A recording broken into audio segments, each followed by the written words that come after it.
गुलाम भारत की कई दास्तानें जो इतिहास के पन्नों में दर्ज हैं। आज की पीढ़ी जब उन कहानियों को सुनती है तो कभी रगों में खून दौड़ जाता है, तो कभी गर्व से सीना चौड़ा हो जाता है, कभी आंखों में आंसू आ जाते हैं, तो कभी क्रोध भर जाता है। गुलाम भारत के इतिहास में एक ऐसी खूनी दास्तां भी है जिसमें अंग्रेजों के अत्याचार और भारतीयों के नरसंहार की दर्दनाक घटना। हर साल वो दिन जब भी आता है, उस नरसंहार की यादें ताज़ा हो जाती हैं। हर साल जब भी 13 अप्रैल की तारीख आती है, अंग्रेज़ों की निर्दयता की कहानी फिर से ताज़ा हो उठती है। उस घटना को आज 106 साल बीत चुके हैं, लेकिन जख्म अभी भी हरे। ये कहानी है जलियांवाला बाग, भारत की आज़ादी की लड़ाई की सबसे दुखद और क्रूर घटनाओं में से जलियांवाला बाग हत्याकांड का दिन।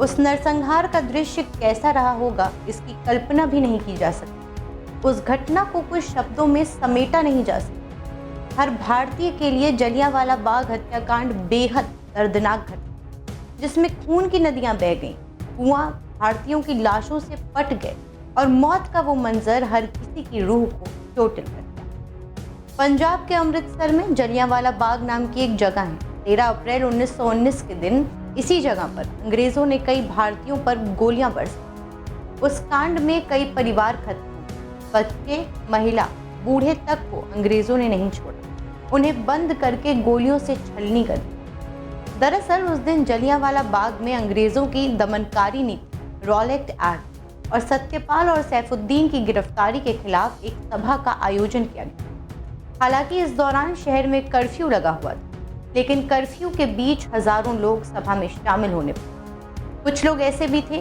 जो बैसाखी के मौके पर अपने परिवार के साथ वहीं मेला देखते। दरअसल वर्ष 1919 में भारत और खासकर पंजाब में आज़ादी की आवाज़ तेज होती देख अंग्रेजों ने जलियांवाला बाग कांड को अंजाम दिया। इस नरसंहार से एक माह पूर्व 8 मार्च को ब्रिटिश हुकूमत ने भारत में रॉलेट एक्ट पारित किया।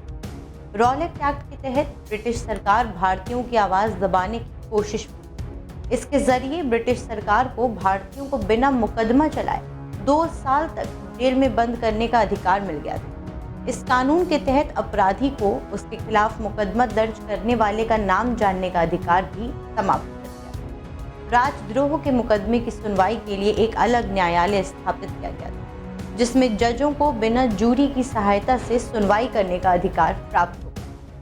मुकदमे के फैसले के बाद किसी उच्च न्यायालय में अपील करने का अधिकार नहीं था। इसके तहत ब्रिटिश सरकार को यह अधिकार मिल गया था कि वो बलपूर्वक प्रेस की स्वतंत्रता का अधिकार छीनकर किसी भी व्यक्ति को जेल की सजा दे या उसे देश से निष्कासित कर सके। रॉलेट एक्ट को काला कानून भी कहा जाता है। अब जब ब्रिटिश हुकूमत ने जलियांवाला बाग पर इतने लोगों की भीड़ देखी तो वो बौखला गए। उनको लगा कि कहीं भारतीय 1857 की क्रांति को दोबारा दोहराने की ताक में तो नहीं।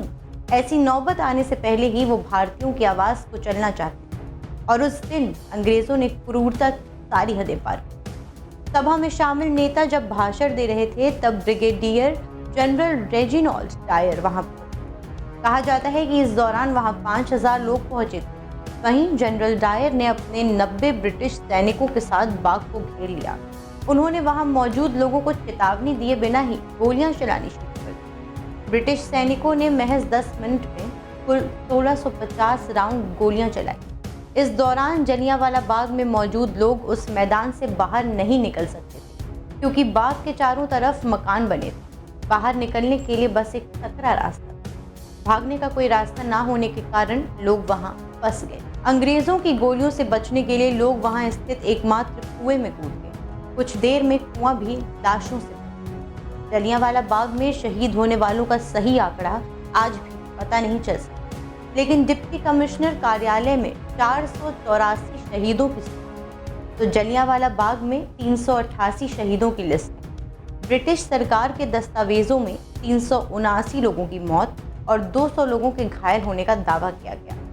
हालांकि अनाधिकारिक आंकड़ों के मुताबिक ब्रिटिश सरकार और जनरल डायर के इस नरसंहार में 1000 से ज़्यादा लोग शहीद हुए थे और लगभग 2000 से ज़्यादा लोग घायल हुए। जलियांवाला बाग नरसंहार को आज 106 साल हो गए, लेकिन ब्रिटिश सरकार के इस भयानक कारनामे के जख्म आज भी वहीं की दीवारों पर मौजूद है। ब्रिटिश सैनिकों द्वारा जब गोलीबारी की गई तो कई सारी गोलियां दीवारों में जा घुसी। इन गोलियों के निशान आज भी संरक्षित किए गए हैं। वहां बने स्मारक में शहीदों को समर्पित 3 गैलरियां भी बनाई गई, जिसमें उनकी प्रतिमाएं लगी। जलियांवाला कांड को लेकर आज तक ब्रिटेन की ओर से कोई माफी या दुख नहीं जताया गया। हालांकि 1997 में भारत दौरे पर आई महारानी एलिजाबेथ द्वितीय ने इस कांड को विचलित करने वाला बताते हुए दुख जताया। दरअसल महारानी खुद जलियांवाला बाग स्मारक पहुंची थीं और उन्होंने पीड़ितों को श्रद्धांजलि दी। इस हत्याकांड की भारत ही नहीं पूरी दुनिया में निंदा की। ये देश के स्वतंत्रता संग्राम में एक महत्वपूर्ण मोड़ साबित। पूरे भारत में व्यापक आक्रोश फैल गया। बड़े पैमाने पर विरोध प्रदर्शन, ब्रिटिश शासन को खत्म करने का आह्वान किया गया। इस घटना की जांच हंटर कमीशन द्वारा की, जिसने डायर के कार्यों की आलोचना की, लेकिन उसे सीधे तौर पर जिम्मेदार नहीं ठहराया। डायर को सजा सिर्फ इतनी मिली कि उसे पद से हटा दिया गया और रिटायर होने के लिए। फिलहाल के लिए इतना ही। आगे की जानकारी के लिए बने रहे हमारे साथ, देखते रहें डेली 24 भारत।